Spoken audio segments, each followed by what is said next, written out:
पाकिस्तान में teachers vocabulary के ऊपर ज़्यादा खास तवज्जो नहीं देते, लेकिन इम्तिहान के वक्त ज़्यादातर सवालात जो पूछे जाते हैं वो वोकेबलरी से ही रिलेट कर रहे होते हैं।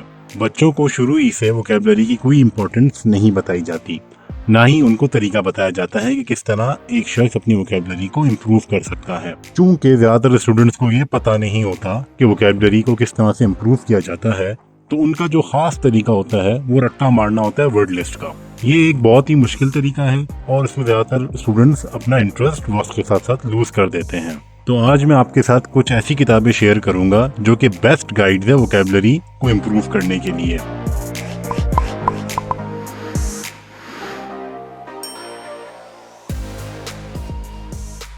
इन किताबों से वोकेबलरी इम्प्रूव करने का जो सबसे बड़ा फ़ायदा है वो ये है कि रट्टा बिल्कुल नहीं मारना पड़ता। ऑथर एक तरीके से एक कहानी सुना रहा होता है, उस कहानी को पढ़ के जो रीडर होता है उसको मज़ा आ रहा होता है, और साथ साथ प्रैक्टिस जो सेशन होते हैं उसके अंदर जो रीडर है वो अपनी प्रैक्टिस करके वोकेबलरी को भी इम्प्रूव कर रहा होता है। सिमिलरली ऑथर लैटिन और ग्रीक रूट्स के ऊपर ज़्यादा फोकस करते हैं इन बुक्स में।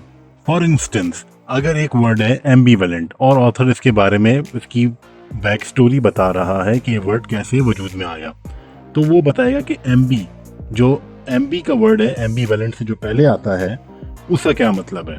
जब आपको एम्बी का मतलब पता चल जाएगा तो एम्बी के वर्ड के थ्रू आप गैस कर सकेंगे उससे मिलते जुलते बहुत सारे मुख्तलिफ वर्ड।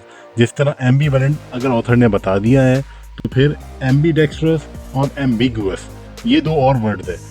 अब होता ये इम्तिहान के अंदर इस तरह के वर्ड आ जाते हैं और ज़्यादातर मौक़ों के ऊपर इंसान को गैस करना होता है।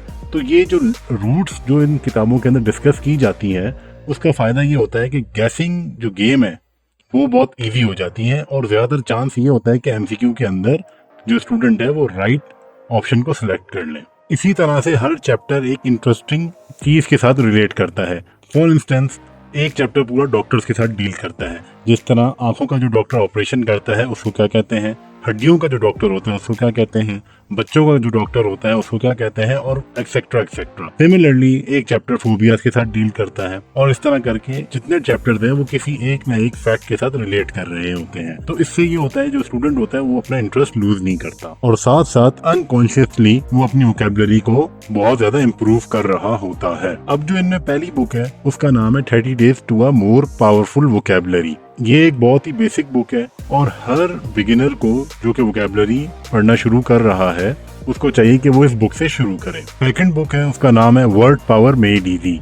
ये एडवांस वर्जन है 30 Days to a More Powerful Vocabulary का। जो स्टूडेंट्स पहली बुक पढ़ते हैं तो उनको इतना मजा आ जाता है कि वो सेकंड बुक भी पढ़ने की जरूर कोशिश करते हैं। इन दो बुक्स के अलावा कुछ और बुक्स भी हैं जिनमें instant word power, power with word, test your word power, 6 weeks word power, how to build a better vocabulary and rapid vocabulary builder जैसी बुक्स हैं।